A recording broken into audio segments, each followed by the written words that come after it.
परमेश्वर कबीर साहब जी ने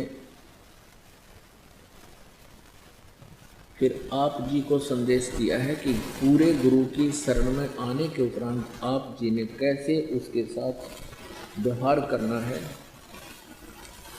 और पूरे गुरु की क्या महिमा है, कितनी वैल्यू होती है पुण्यात्माओं परमात्मा को पाने में।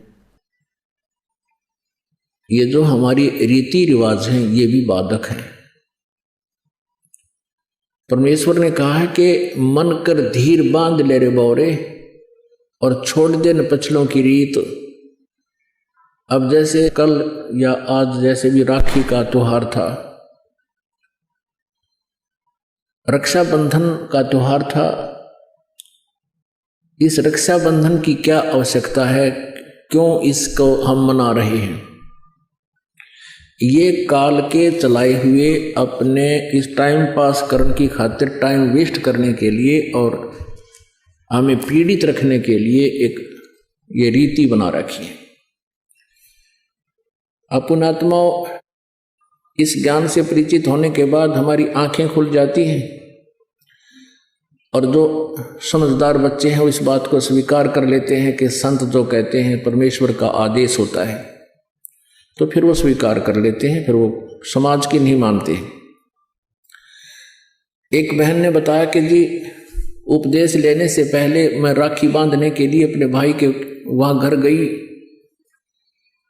वही रक्षाबंधन का दिन भाई की इंतजार कर रही थी। दुर्घटना के अंदर भाई की मृत्यु होगी, उसका शव आया, टक्कर मार मार कर रो रही थी। अब रक्षाबंधन का उद्देश्य क्या है कि भाई राखी इसलिए बांधते हैं कि वो हमारी रक्षा करेगा। और भाई की रक्षा कौन करेगा? हमारा रक्षक कहते हैं, जो रक्षक है उसको हम भूल चुके हैं। हम सब का रक्षक कबीर साहब है, कबीर परमेश्वर पूर्ण ब्रह्म परम अक्षर ब्रह्म। हम सब ने भाई और बहनों ने मिलकर परमेश्वर कबीर जी का रक्षाबंधन बांधना चाहिए, राखी, ताकि भाई और बहन दोनों का रक्षक हो जाए। कबीर साहब को रक्षाबंधन कैसे बंधेगा? हम उसकी शरण में आ जाएंगे और जो जाकी शरणा बसे ताको ताकी लाज, जल सो ही मछली चढ़ जा बह जाते गजराज। हमने अपने परमात्मा को राखी बांधनी चाहिए।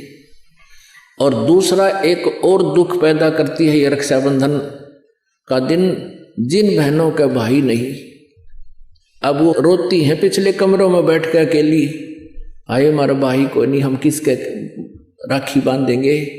कोई चाचा के, कोई ताऊ के, कोई मामा के भाइयों की मुंह की तरफ ताकेंगे हैं। और फिर वो न सोचेंगे या पैसे लेने की मारी यहाँ आ जाती है, चाहे ना कहें पर अंदर में जरूर अवश्य होगा, ऐसा होगा। और हमने ऐसा ना करना है। हमने अपने ऊपर कर्जा नहीं चढ़ाना किसी का। तो इसलिए हमने रक्षाबंधन का त्योहार कैसे मनाना है? परमात्मा का नाम ले लेना है। और फिर ये 10वां दिन यहाँ त्योहार होता है, सत्संग होता है, इसमें आकर के हमने इस परमात्मा के ज्ञान को सुनना है। तो ये इस तरह के जो रीति रिवाजें हैं ये हमें पीड़ित करने के लिए है, हमारे को एक दूसरे से दूर करने वाली है। अब रिवाजें बन गई हैं कि बहन राखी बांधना आवेगी, उसको कुछ देना पड़ेगा, एक मजबूरी सी बन गई। तो ये भी हमारे नाते में दरार पैदा करती है। तो पुण्यात्माओं, जिन्होंने परमात्मा पाना है तो परमेश्वर के विधान को अपनाना ही पड़ेगा।